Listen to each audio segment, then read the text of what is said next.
Hello, everybody. Welcome to the fifth edition of Talk Death. Who owns your body?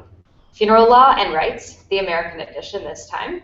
And today we are with Tanya Marsh and Lee Webster. Hello, Tanya. Hello, Lee. Lee, I have a question. A lot of death practices in modernity really shifted towards secularization.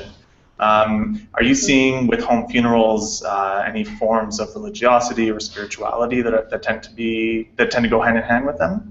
Oh yeah, this is a really great question and one we could do an entire program on. This is near and dear to my heart too. What we're finding, I guess I can bring you back to the first question. If you go to the directories, you're going to see a listing of celebrants. So we certainly encourage people to include their local clergy, whoever they might be, in both home setting funerals, or some people have home funerals and then they'll move to their church and have a ceremony before they go on to disposition. So home funeral doesn't mean that we get rid of any of those things. But your question, I think, has more to do with the unchurched. And we're looking, of course, at more of that. It's one of the driving factors in why cremation has over 50% right now.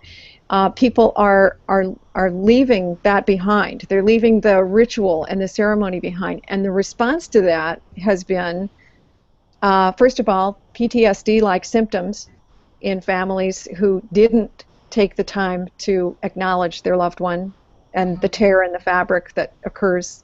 And that's the purpose of the funeral, is to knit that all back together again. So we're seeing that. We're seeing a lot of unhealthy grieving and a lot of confusion with families through direct cremation particularly.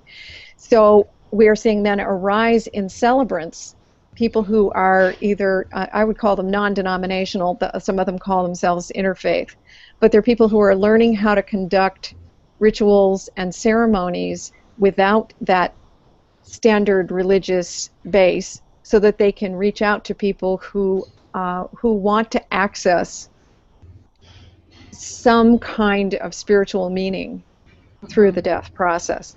So, it's an interesting shift. It's like, one thing goes down and another thing pops up to take its place, and it's the same in this area.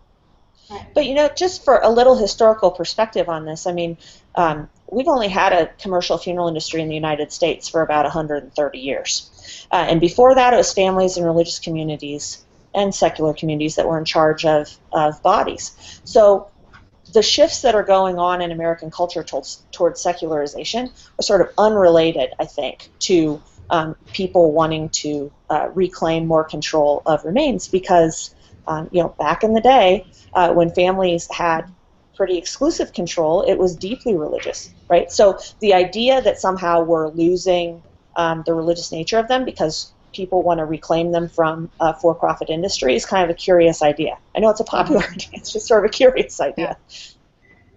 Yeah, and that's interesting that you say that too, because I would agree with that. I think that the more control families have, the more responsibility, and honestly, it's a responsibility and a privilege to care for your loved one. The more you have that, the more you attach meaning to it, and the more and it goes back into that spiritual world. It's what Joe Seehey of the Green Burial Council called accessing the divine. That this is the time out of time that we can use in order to connect both the living and the dead. And if we're not doing that in a conscious way, we're not doing that in a meaningful way, we're just shipping it off to an outsourced party to try and make it easier on us. I have a big deal about feeling pain. I'm one of those people who actually asked to have no Novocaine. I really do. I honestly feel as though we've made not feeling pain a real mission in this country. We feel pain when someone dies. We're supposed to. And every act that we do to care for them during that process, when we are feeling the most pain, moves us further in through the grief process and helps us open to the divine in others and to whatever we see.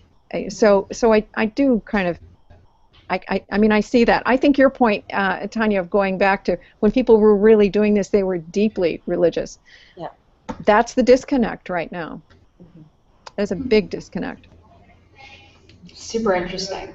It's a really interesting shift that's happening right now.